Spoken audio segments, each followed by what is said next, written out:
I now want to welcome today's guest, Farida Kurbangaleeva, a journalist. Hello, Farida. Hello, Julia. I want to first start with a question that relates to you personally in addition to all of us. Why do you think you found yourself among the journalists upon whom the government has begun judicial proceedings? Do they consider you a traitor, or did something else happen? I think all of the journalists that support anti-Putin views and don't support the war are, of course, considered traitors by the Russian government. In regards to my case specifically, as far as I understand, the FSB strongly disliked the interview I made with Alexei Baranovsky, a legionnaire fighting with the Freedom of Russia Legion. As you know, it's a legion that fights on the side of the Ukrainian army. The FSB are the ones who initiated the investigation on me, according to the statute of calling to terrorism and justifying terrorism. And within a week, the Ministry of Justice also reacted to this development. The Ministry of Justice and the FSB are, in principle, two organizations that don't overlap, so I most likely was also in some kind of line at the Ministry of Justice in regards of being a foreign agent. So I most likely was also in some kind of line at the Ministry of Justice in regards to being a foreign agent, maybe at the end of the line, I don't know. But they couldn't ignore what the FSB did, and thus moved me to the front of the line, and within just a week, on a Friday, I was also included on the list of foreign agents. The logic over there was as follows. After the FSB got interested in my interview with Baranovsky, they of course started to check my social media pages and discovered a post I wrote about Bucha in April of 2022. I think they then probably especially went to April of 2022 knowing what they could find, because all normal people, of course, were writing posts about the beastly activities of Russian soldiers around Kiev, and so they opened another case on me for making fakes about the Russian army. So in my case, this is how I interpreted their logic. In one interview, you spoke very interestingly about the demands made by Yevgeny Revenko, the then director of informational broadcasting at the TV channel Russia 1, where you were working at the time. He specifically placed these demands on your work as a presenter at the channel. I remember the phrase, which I think referred to those protesting on the Maidan, the heirs to Bandera. Is this correct? The spiritual heirs to Stepan Bandera. No, I didn't refuse. I couldn't have refused back then. I was a person who worked for a federal channel. First of all, he didn't ask, but demanded. It wasn't, would you like to call him this? I then would have said that I didn't want to. But even though I didn't want to, I was forced to concede to this demand. I fear that this phrase likely resounded on air. I can vouch for this with certainty because this was a so-called on-the-wheels broadcast where a live video feed and narration was coming from Kiev, and you had to sometimes read from the teleprompter and sometimes make your own comments. But this definitely could have been that I used that phrase. The way this mechanism works is very interesting. Could you give us some other examples, as one doesn't often get to speak with someone who was on both sides, of other rhetorical demands? What would they sound like? What were the most sensitive areas of your previous employer? You know, Julia, I probably have, as anyone who undertakes some sort of reflection, and they don't like what they used to do. And there are things that, of course, they're ashamed of. A psychological block which has developed. Honestly speaking, and not because I'm trying to drown out some information, I can't give you such examples off the top of my head. There were, however, a huge amount of established rules. Even when I had already stopped working for Russia 1 after the big war, I, for example, learned from my previous colleagues that they weren't recommended to, let's just say, prohibited from showing the city of Mariupol from a bird's eye view, like those taken from drones, so the degree of destruction wasn't seen and viewers weren't shocked. This wasn't a rhetorical demand, but one that fit within the frame of the ongoing political propaganda. Such demands appeared when I was working, because when first the annexation of Crimea occurred and then the secret insurgence of Russian forces onto Ukrainian territory began, they probably also existed then, but off the top of my head, I can't think of any examples. Additionally, there was the censorship itself, which I've spoken about multiple times. I remember how many of my colleagues silently agreed to start calling the government in Kiev a junta, so practically in every broadcast you could hear this word. I remember that when my producers prep text for me, they also used this word. I would remove this word and swap it for something softer, like Ukrainian officials, or at least the Kiev regime, but not junta. But as you understand, this was a semi-secret fight. You could call it a drop in the ocean. It didn't really have an effect on anything. It was more likely just a personal cleansing of my conscience. So I wouldn't suffer as much as saying things that would later on make me ashamed. About that word, ashamed, have you read the interesting profile by Holod, where they wrote about Maxim Kononenko, about Parker, a journalist and propagandist who never seemed like the other propagandists, who I knew personally. It was very interesting to read that text. He said once about your colleague, Zhana Agalakova, about how she wrote in her autobiography something about the Bolotnaya protests, and if I remember correctly, how they used unpleasant lexicon that didn't agree with what you and I would say now. He said something along the lines of, after the news is over, she probably has a glass of vodka, and that in her shoes, he wouldn't be able to work otherwise. And take a long shower. Well, he wasn't talking about a shower, but he was talking about vodka. Were there instances where you wanted to drink vodka? Or perhaps your colleagues shared with you that they did. You mentioned that it caused you acute distress, saying things that you didn't believe in. I did have worries, very strong ones. They started in the spring of 2014 and ended at the end of 2014 when I left Russia 1. I can't say much about my colleagues as I never spoke very friendly with any of them, as I understood that those types of conversations at that cooperation weren't welcome. I didn't have close enough relations with anyone where I could speak completely without fear. Well, I don't drink, so I couldn't drink vodka, but it was all very unpleasant. You understand that you live a double life, that it's very destructive, it's a real symbol of destruction. I remember how during a certain period, every time I would come home, I would promise myself that I would quit, but then tomorrow would come and I wouldn't quit. I would continue working, and this would add up to the torture, psychological instability. But I didn't have the spirit to take that step because I understood that there was nowhere for me to go. There was only the opposition station TV Rain, and I even remember how I went for an interview with Natalia Sindeyeva, the owner of TV Rain, who said, "I will never hire a person from Russia 1. That was the quote. At that moment, I understood that the path was also closed for me. All the other channels were the same as Russia 1, where I could go, or Channel 1 on NTV. Everything was absolutely the exact same. So it was a torturous existence. I had to make a decision on when I was going to completely tear myself from my previous privileged life with high salary and status. All of this doesn't come easily, and I haven't met anyone who has done this without hesitating. But if they exist, I respect them immensely. I couldn't do it like that. So I had a long road, almost a year, and during that year I worked for, let's say, not the light side. And it wasn't like I was especially happy during that time. I still feel responsibility and guilt when I'm asked. When there are debates in the liberal camp if we have to exhibit responsibility or guilt or something like we should be responsible but not guilty, or the opposite. To be honest, I don't understand all this minutiae. For me, it's a lot easier because I feel both responsibility and guilt. I say that right away, and I don't have any issues on that topic. I continue to feel those emotions to this day, so yes, this was all very hard. Well, I can only speak for myself, but I know for sure that there are people who I used to interact with who continue to work for federal channels and don't support the official narrative. How they deal with this, I don't know. How they can live, eat, sleep with this, for me this is difficult to understand. For me, it's an incomprehensible question. You very candidly described the price you paid in terms of losing your personal fame. If I remember correctly, you mentioned how you shook hands with the president of Tatarstan, how your relatives were proud of you, but also how impossible it was for you to move to another job in the same field or to continue doing what you know how to do. You're clearly an experienced and thorough journalist and television anchor, as you were even when you worked for the propagandist channel. What else was missing after you left the federal channel? What did you lose?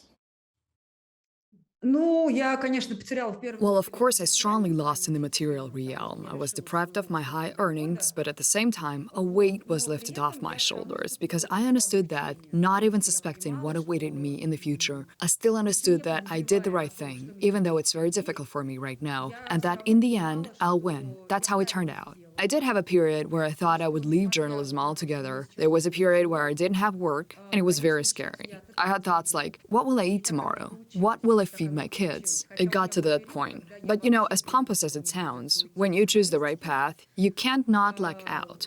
Although the word luck is inappropriate, because behind every so-called stroke of luck stands your work, and very often hard work. If I were to give my previous self advice, I would say, you're doing everything right, don't be scared. Back then, everything was really scary. But I lived through it, and returned to journalism after the big war began. And I didn't just return to journalism, but to print journalism, something which I hadn't done for more than 20 years. The last time I wrote in a newspaper was when I was 18 years old, after which I went to work for Tatarstan, and my whole life was tied either to TV or some kind of video content. In 2022, I remembered what it was like to write, that it wasn't for nothing that I finished the journalism faculty, and all my skills didn't disappear, just as it's impossible to to unlearn swimming or riding a bicycle, and then in the end I returned to video content. Yes, those were tough times, it has to be said, but I lived through them. After you left and found yourself as a person who left the bad side and went to the good side, how did you deal with criticism from your colleagues, with hate, things like that? Do you mean when I first left TV or right now? Yes. No, when I first left, I didn't deal with any of that because I left in a pretty cowardly way. I didn't tell anyone that I was on a vacation and didn't want to return. I meant more when your transition became clear. You were working for a propagandist publication and then started working for a liberal one, and everyone knew what your biography was in this regard. I ask this question because, with Marina Ovsyannikova, for example, many dwell on what she was saying before her protest, implying that that one outburst on Russia 1 doesn't mean anything. I don't agree with this point of view, but I know that it is commonplace. Then we need to talk about the period when I started to work for the channel Current Time in Prague in 2018. Back then, I didn't really feel any hate, probably because the times were different. Even back then, in 2018, when the screws were basically completely tightened and there was only a bit of space left, the atmosphere was still softer. And there wasn't such a degree of impatience, and back then no one was getting in my face or writing that I was a traitor or a beast on social media. That all started when the big war began, when I started to actively work and I was seen and heard with my anti-war and anti-Putin position, and that's when I started to get a lot of hate from both people I knew and strangers. Those types of comments were very common after the start of the big war. I also have a question about the barrier between the big war and other events. But right now, I want to ask about Marina Ovsyannikova and how you felt when you saw her protest. What did you think at that moment? I had a reaction of wow. I admired her bravery and instantly understood that it wasn't some kind of production or performance organized by the FSB. These types of thoughts never entered my head, and then when I read about them, they bewildered me. I, of course, very much admire such brave people as Marina, and don't think I personally am capable of such an act, because you have to be a certain type of person to decide to walk out in front of an audience of millions and declare that you think a certain way, or declare that you're against the war. So I reacted to it with admiration and actually interviewed her afterwards for the publication Delphi, a Latvian publication with a Russian language service. At least they used to. I don't write for them, and we spoke for a very long time, and I was completely convinced of her truthfulness. I didn't have any doubts. I continued to communicate with her. We exchange messages sometimes, see how we're doing. So I regard her positively. There's nothing bad that I can, want, or will say about her. So, what's happening with your former colleagues from Russia 1 now? I spoke with Marina Ovsyannikova, for example, who, like you, mentioned that Federal Channel employees were bribed for their loyalty and had their salaries increased twice. Perhaps you know of other methods used. I have also heard, and you already mentioned this, that there isn't much freedom of expression on these channels. People don't really trust each other nowadays, because they could be reported by their colleagues to the management. Or have I misunderstood you? No, it's not because people are informing on each other. It's simply because, well, for me, I personally never formed close relationships with my colleagues there. I never had a true friendship where you can confide in someone about how you really feel. We just had normal, professional, working relationships. Therefore, I didn't feel like sharing my thoughts openly with anyone. As for the general mood, I believe everyone has already come to terms with what happened.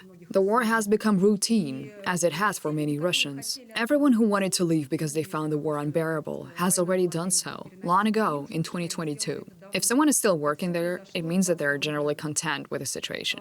That's how I see it. I must clarify that I don't have precise information because I no longer keep in touch with anyone from Russia 1, or with any colleagues from other federal channels, some of whom I used to be friendly with. I don't know what they're currently thinking. This shows how people felt about their current jobs. I often heard comments like, "I'm fed up with everything. I don't want to work here anymore. I wish I could leave." But people are not ready to give up their high salaries, status, or fame. Everyone has long since chosen their side, accepted it, and lives by the principle of, it is what it is. So, in a sense, everyone relies on each other. I think that even if I know their salaries were raised, they were doubled within 2 or 3 months following the big war. So basically, at the very beginning, they received raises twice. I believe that they had further raises since then. However, I think that even if their salaries had not been increased, the vast majority of them would have continued to work for the federal channel. Their salaries were still significantly higher than those of most Russians. However, it's not just about the money, although that does play a part. It's more about their moral and volitional qualities, a lack of principled stance. What other words can we use here? The real reason probably lies in this area. I'm sure that most of them would have stayed in their positions even with their previous salaries, which, in all fairness, were already quite high. Farida, I want to ask you one last question. I absolutely do not wish to undermine your transition, which is a courageous act of a worthy person, to so abruptly sever ties with your past. Well, you had a lot to lose. You have joined a side which most anti-war, anti-Putin people have no issues with. However, I have a personal, journalistic question. I have been working as a journalist in Russia for quite some time, and I remember everything that's happened. I started at the newspaper Kommersant and progressed to the independent TV Rain channel, but I have always been puzzled by this 2014 cutoff point. I fully understand that war opens people's eyes. February 2022 marks a different life. Yet, I clearly remember how events unfolded around journalists and opposition-minded people in the 2000s and in the 2010s, how Surkov operated, how Volodin acted, the way politicians sounded, and how disgusting and absolutely clear it all was. I understand very young people who might have not figured it out, who did not have access to information, who ended up among the pro-regime group, though even that I do not fully understand. But why did this cutoff occur for people specifically in 2014? Was it not clear to you that something was happening before then? Of course, it was perfectly clear to me what was happening at the time.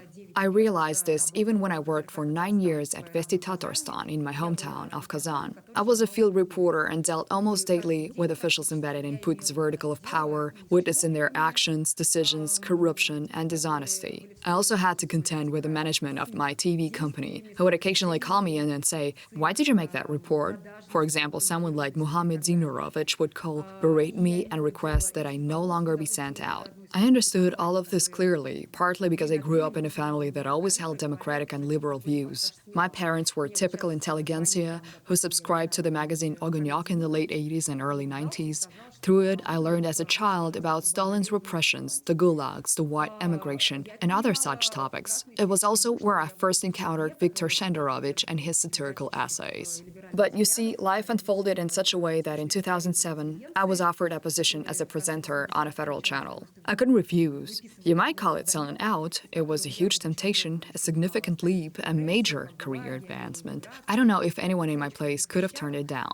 Once you enter that sphere and start working there, gaining experience, it becomes a major professional and personal development. It wasn't easy to break free from that. Despite witnessing the dispersal of protests in Bolotnia and reporting on it as if the protesters were attacking the police or attending a rally against the Dima Yakovlev law, only for it not to be in the news the next day, I continued to compromise.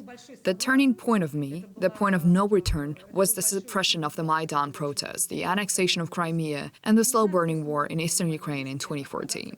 That was when I could no longer tolerate it. It's like enduring several heavy slaps on top of you, and then someone adds a thimble, which finally crushes you. That's the metaphor I would use. So no, I don't belong to those who were oblivious. I belong to those who endured for a long time, compromising their conscience and integrity, but ultimately, the abscess burst. It burst, and I could no longer live that way. That's the story. Thank you very much. That was Farida Kurbangaleeva, a journalist who made a giant leap right before our very eyes. Not once, but twice. This has been the program Nuances on the TV Rain channel. Until next time.